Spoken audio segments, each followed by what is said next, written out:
Bonjour Marine, bienvenue sur Prenons un café. Bonjour Elise. Je suis ravie de te recevoir. Ça fait un petit moment que je suis un petit peu tes aventures sur Instagram. Est-ce qu'avant de commencer, est-ce que tu peux nous dire un petit peu qui tu es, s'il te plaît? Bien sûr, je te remercie de m'inviter sur ce podcast parce que ça me fait plaisir de pouvoir échanger sur mon expérience. Qui je suis? Donc, je m'appelle Marine, j'ai 30 ans, j'habite Niort, alors c'est pas très loin de La Rochelle. Que dire de plus? Alors aujourd'hui, on en parlera certainement plus tard, je suis en reconversion professionnelle.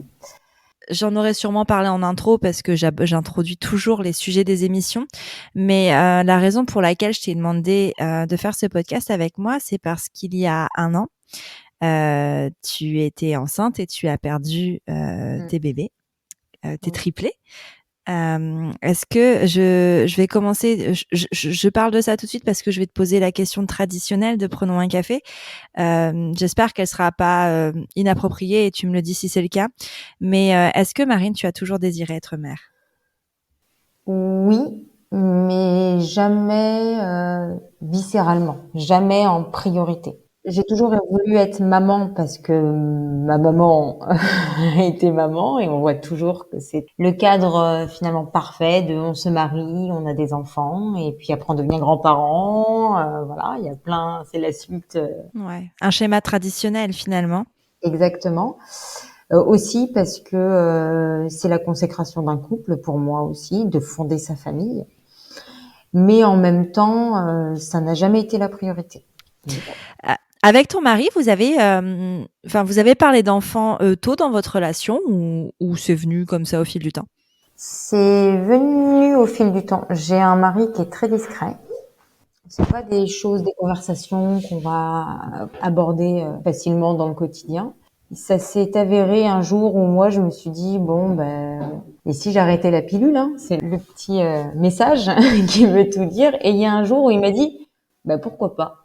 Ah, et là, je saute de joie parce que je me dis bon ben ça y est, et c'est un petit feu vert. Donc voilà comment ça a commencé. Après, on va dire 2, 3 ans de vie commune, le mariage aussi, et après ben, les enfants. Voilà, encore dans cette histoire de Ouais. cadre et de suite logique. Ouais, de cadre. Mais ça te plaît? Ça te plaisait cette histoire de cadre? Parce que tu vois, ça fait plusieurs fois que tu l'évoques. Est-ce que tu penses que c'est quelque chose qui te correspond?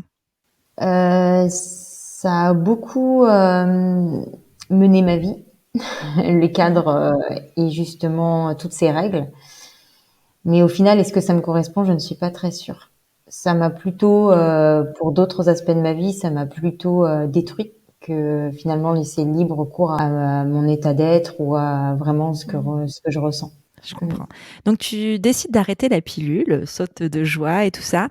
Comment ça se passe cette histoire de conception, de bébé? Est-ce que ça marche facilement? Est-ce que ça prend du temps? Dis-moi un peu.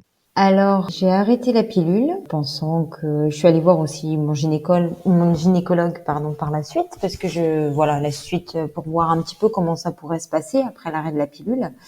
Donc après quelques mois, bah, pas mes règles, pas su. Bah, après un arrêt de pilule pendant pas mal d'années, on sait très bien que la machine, elle met du temps à se relancer.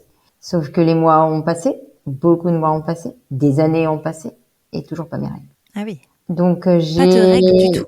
du tout aménorrhée. Waouh! Donc je dirais, voilà, comme on l'appelle aujourd'hui, hypothalamique, donc une aménorrhée secondaire, que je ne savais OK. pas à la base, je ne comprenais pas, je ne savais pas. Les gynécologues ne m'ont rien dit pour autant. Donc on a fait aussi des examens, on va dire, plutôt fonctionnels, savoir si finalement j'avais pas un problème.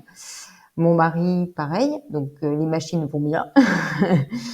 Ouais. Mais justement, hein, si on revient sur ces cadres, une femme qui fait beaucoup de sport, qui est très stressée, qui a des troubles du comportement alimentaire depuis des années, que je noterais plutôt dans un style anorexique, restriction alimentaire, due à des régimes, due à une volonté d'une image corporelle, de répondre justement à tous ces critères, qui a fait que ben, j'en ai perdu mes règles et ma fertilité. Quel est le diagnostic finalement? Est-ce que c'est vraiment juste dû au fait des troubles du comportement alimentaire, au fait de ton mode de vie finalement entre guillemets, enfin je mets des gros guillemets à mode de vie, que tu n'as pas tes règles ou il y a autre chose? C'est un tout, en fait. Il y a un moment donné, le gynécologue, il m'a dit, mais sans vraiment m'alarmer, il m'a dit, bon, ce qu'il faudrait que vous fassiez, c'est moins de sport, courez moins, faites moins d'endurance, parce qu'à cette époque-là, en fait, je courais énormément, parce que en plus de ça, j'étais référencée un peu dans la région, où après, j'étais même qualifiée dans des championnats pour des semi-marathons, des choses comme ça. Donc, en fait, c'était un Ouais. entraînement qui était poussé, beaucoup d'endurance. Je fais énormément d'entraînement. Donc, limitez le sport, premier conseil. Deuxième conseil, faut grossir un petit peu, madame. Voilà, mangez plus. Et troisième conseil, réduisez votre état de stress, réduisez le travail. Voilà. Reposez-vous, Ils madame. sont un peu faciles ces conseils à donner, j'ai envie de dire. Comment tu peux juste dire à quelqu'un qui présente des troubles du comportement alimentaire, manger plus, comme si tu allais lui dire quoi, genre ah bah oui tiens, j'y avais pas pensé. Merci beaucoup pour ce conseil, c'est sympa. Et comment tu réagis toi quand on te dit tout ça? Et voilà, c'est terminé pour ce petit teasing. Je te retrouve demain dès 4h du matin sur ton appli de podcast préféré pour l'intégralité de cet épisode. D'ici là, prends bien soin de toi. Autour d'un café.